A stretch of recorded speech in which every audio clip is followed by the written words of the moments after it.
to Central Sumatra in 1684. More than 2.5 centuries, a Portuguese named Thomas Dias made a journey to Central Sumatra at the instigation of the governor of Malacca. Accompanied only by a few Malays, he took the road to Minangkabau, straight through high and impenetrable mountains, and after enormous exertions succeeded in reaching his destination. He had the good fortune to win the king's favor and to establish trading relations with him. After a sojourn of 2 weeks, he returned by an easterly route. History has not done justice to Thomas Dias. His name is now recorded in histories of encyclopedias.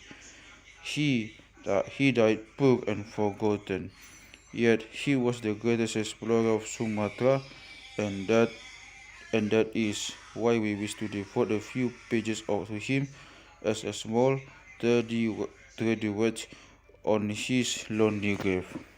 In ancient times, the trade of Central Sumatra was centered more on the east than on the west coast of the island, and the first contact of Europeans with Minangkabau was by means of the great rivers which flow into the Strait of Malacca. In 1514, a Portuguese expedition sailed up the Sia River in order to meet the illustrious ruler of the kingdom. A few natives were sent in advance into the interior, reached the Sultan, and returned with a few articles of trade in calling gold. Soon there developed a flourishing gold trade between Minangkabau and Malacca. Possibly the Kampar was followed for some distance, then overland to the Siak and along this river to the sea. The inhabitants along the Sia River were Minangkabaus, where the lower tributaries were under the domination of the Sultan of Johore. According to ancient chronicles, a brother of the Sultan ruled Siak already in 1602. Apparently, trade languished under the rule of Johore, for when John van Riebeck chose to be governor of Malacca 1665, he declared that very little of interest came from Siak. Only a few natives of Malacca sometimes remained for a long time in the interior of Siak in order to buy beeswax stones from a wild and savage people living there. The East India Company itself had not yet come into contact with Siak. The situation changed when tin mines were discovered in 1674, when the natives transported great quantities of ore to Malacca, and the rulers tried to establish relations with the company. The orang kaya bandahara of the village of Petapahan, deep in the interior of the Tapong Kiri, even sent his son to Malacca for his purpose. The governor of the town at once proposed that the governor should take action and even asked for reinforcements of vessels and crews so that he might seize the mines. But the governor had already had so much unpleasantness in exploring their own mines elsewhere in Sumatra that they thought it wiser to buy the mineral from the natives. However, instructions were sent to Malacca to make a more careful survey of the mines, as the same example of tin, which had been said was remarkably fine. The tin mines were surveyed in 1675 or 1676. In the fall of 1676, however, the government wrote the expectations regarding the mines had been disappointing. They therefore contented themselves with buying the ore skips to Malacca and made a contract with the rulers who had appeared there whereby it was agreed that the company should have the monopoly of all the tin delivered. The following year, a little more progress was made by ordering Lieutenant Henry Temer to sail up the Siak River and to buy the ore at the mines. Moreover, experienced workers were sent out from Malacca and the river closed to private individuals, indications that the company had decided to supervise the business. Furthermore, dealings with Siak, however, were broken off in 1677 when a revolt broke out among the Minangkabos of Naning and Rombau, adjacent to Malacca, but early in 1680 peace was restored and the people of Malacca began to think of re-establishing relations with Siak, all the more desirable because trade with Indragiri had been broken off. The company station there have been attacked and plundered in 1679.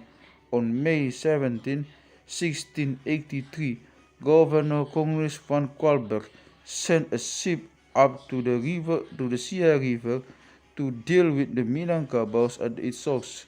On this occasion, they succeeded in obtaining a stock of gold and tin at Petapahan. Here, Thomas Diaz seems to have been left behind as a representative of the company. During the same year, a second expedition was made under the leadership of the Secretary of Malacca, Henry van Ruhisen. He became suspicious of Diaz, but the latter succeeded in defending his good name at Malacca, so that he was sent again to Siak with the order to force his way to the king of Minangkabos. As the company's ambassador, his mission was to beg the king's help in various trade problems. This was the first time that an European had met a ruler face to face. Yet the company had been in touch with him earlier, for in 1665 two native dignitaries had been sent out from the west coast with presents from the court, while the resident of Padang, Jan van Gonwegen, had offered the government to go there himself in order to encourage the gold trade. This plan was frustrated by the residents' death. The sending of the first envoy, however, had made the Sultan rejoice because his importance was thus acknowledged in regions when his prestige had long been destroyed by the Acehnese. He therefore appointed the resident as his viceroy and, and promised to direct the gold to trade to Padang. Relations were thus friendly, but the journey into the interior remained a dangerous undertaking. In June 1684, Thomas Diaz sent a message to Minangkabau concerning the mission with which he had been entrusted. The Sultan sent in return to a favorable reply by a company of 9 envoys. Hastily, he collected the necessary coolness to carry his baggage and in only 2 days took his departure. A Minangkabau noble with his followers joined the expedition. The entire company consisted of 37 people. In order to avoid the suspicion of several interfering rajas, they took a different road from the usual one. At first, they went south to level ground so that on the first day they covered about 2 kilometers and spent the night at Aceh Tiris on the Kampar Kanan. The inhabitants of this village showed the greatest astonishment when they heard that Diaz intended to go to Minangkabau. The news was disagreeable to them, apparently because they feared that the expedition would result in the annexation of their territory. Diaz therefore assured them, declaring that he intended to go only 2 days farther and then to return. The second day only 15 kilometers were covered on account of the hilly country, and in the evening they arrived at Siblimbing, situated on a tributary of the Kampakiri. Here too the inhabitants showed great surprise and uneasiness. Subsequently only a short distance was covered, and in the evening they reached Kota Padang. Here, however, the inhabitants were so suspicious that they would not they would not even allow the travelers to sleep in the horses. Diaz and his men were compelled to spend the night under a tree while watch was kept by a few natives armed with muskets. In the morning, they continued their journey, arriving at Paku in the evening. Their progress was unusually slow. We do not know why. Paku lies only a few kilometers from Kota Padang, and we may assume with certainty that the inhabitants of Paku had already been warned concerning Diaz. His reception was therefore not too cordial. For this reason, the hardy Portuguese decided to march away before daybreak and to cross the great mountains which divide East Sumatra from Minangkabau. It was a bold undertaking which frightened even the brave man Minangkabau among his followers. They preferred the ordinary trade route along the rivers. In vivid colors, they depicted the wildness and solitude of the mountains, the numerous wild animals, lurking robbers, etc., but in vain. And so began an expedition, which will be forever illustrious on account of the leader's magnificent courage and perseverance. A journey which even now, 250 years later, is accompanied by some danger and is attempted only by a few Europeans. In imagination, we see Diaz silently marching at the head of the troop, compelled to carry rice enough for 3 weeks and therefore heavily loaded, so that progress was extremely difficult. Probably several pack horses were included to carry clothing, bedding, clothing, bedding, cooking utensils, presents, etc.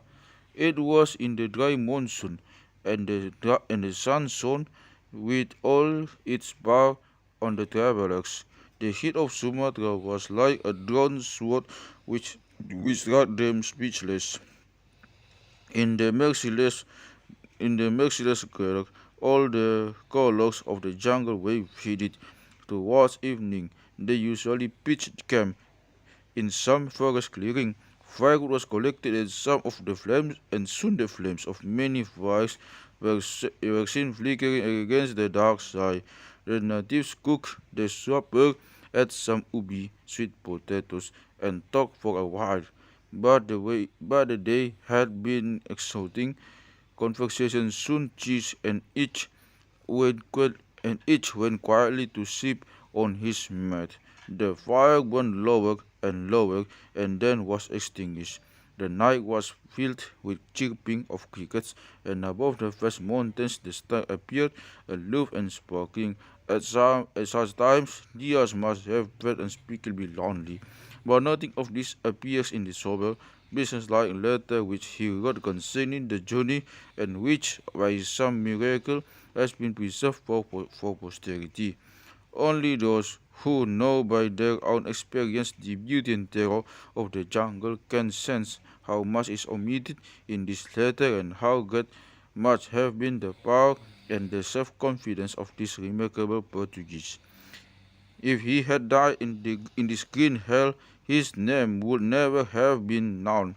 All trace of him would have been lost in the wilderness, just as thousands of trails have vanished in the tropical jungle, traces of men and animals as completely forgotten as if they had never existed. After 7 days, they reached a settlement of three or four houses.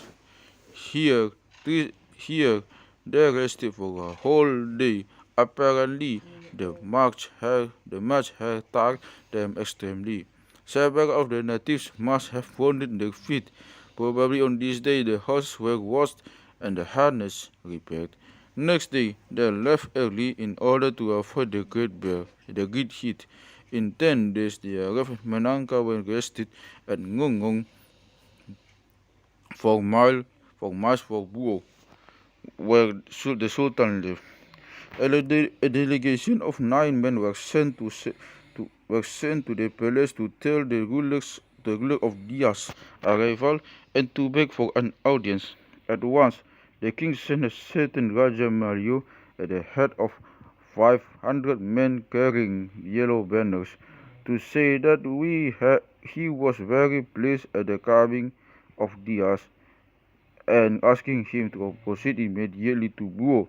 Raja Malio delivered this message after having commanded the chiefs of Ngungung to give the travelers every assistance. Early next morning, Raja Malio returned to escort Diaz to Buo. Diaz, however, asked to be excused, for suddenly he felt an overpowering weariness and all his limbs were stiff and painful, the reaction of his terrible sections in the mountains. The following morning, however, the audience took place. The king's two sons came at the head of 5,000 men to escort Diaz. The sun glittered on numerous golden umbrellas and on gold and silver salvers, which were carried in the procession. One of the princes received a letter of the governor of Malacca from a golden platter, while nobles carried the presents on silver trays. With a salvo of muskets, the prince mounted the palace steps. Diaz remained waiting at the foot of the stairs. The king had the letter read to him, then invited Diaz to come into the palace. He handed his guest a great silver salver with betel, expressed his admiration for the journey which had been made, and then asked the object of the visit. Diaz replied with oriental courtesy that the governor of Malacca had the greatest interest in His Majesty's welfare. The king was evidently rejoiced over this message and in turn expressed his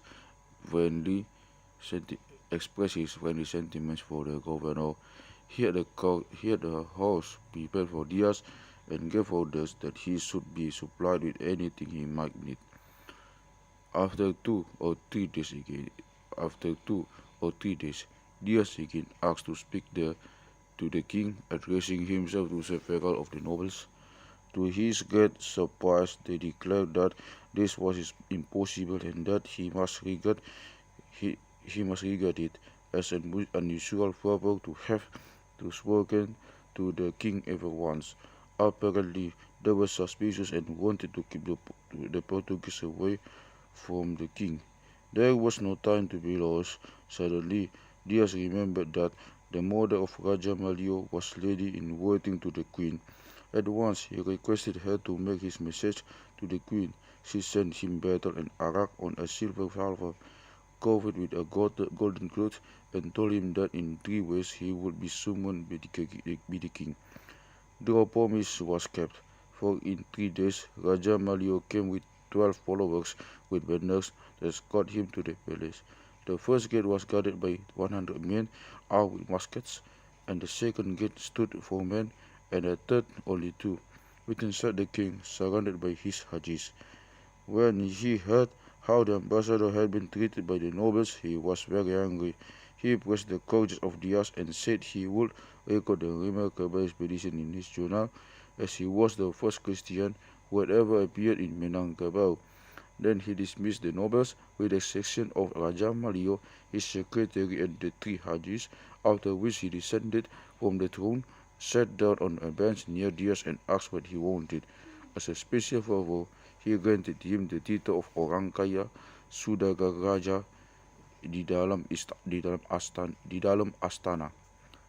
Next, at 3 o'clock, Diaz visited him again and was presented with a yellow banner, a musket inlaid with silver, a halaberd and breast ring. The king also gave him a sealed document permitting him to trade in Siak, Petapahan and Indragiri. He was also given authority to dispense justice in 3 harbors, to make slaves, and even to condemn people to death. And finally, the king gave him a beautiful horse as a gift for the governor. The horse was named Gunung Layang, the flying mountain. A day later, Diaz took leave. The king gave him a letter for the governor and commanded him to leave the imprint of his ring on the plank of the house, so that later he might verify the seal of the letters from Malacca. At the same time, he gave Diaz a small box full of, pornographic pictures with the words, "This was sent to me by the admiral with a request not to see you. Take it with you and let the governor see, so that he may know what his graceful presents the admiral sends me." With this diverting episode, the feast was concluded. Diaz then realized how a strange Haji tried to turn the king against him, how his men recognized in him a drunken sailor whose bad conduct had resulted in his having to flee from Malacca to Rio. When the king heard this, he had the wretch beaten to death by 200 men. Diaz now left Buro, accompanied to Siluka by Raja Melayu, who were under a white umbrella with tassels and 3,000 men firing the guns continually. In the river at Siluka, he saw gold being washed in wooden trees. Then he returned to Mengati, Sumpuk and Ungan, to the Mandiangin Mountains with the gold mines. From here, the journey continued to Air Tanang, Pangkalan Sarai, Tarusan, Kota Baru, Mariring, Merubiang, Tanjung Balai, Pasar Lama, Ujung Bukit, Domo, Padang Sawah, Kunto, Lagumo, Lipat Kain, Paku, Kalubi, Kota Padang, Siblimbing, and Ayer Tiris to Petapahan.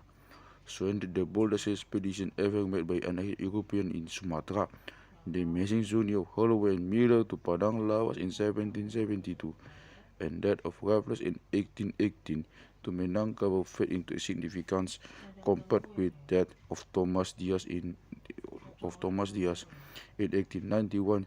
His young man made his famous expedition to Central Sumatra, and in 1904 Commander Van Dalen made his magnificent trip to the Gayo and Alas lands.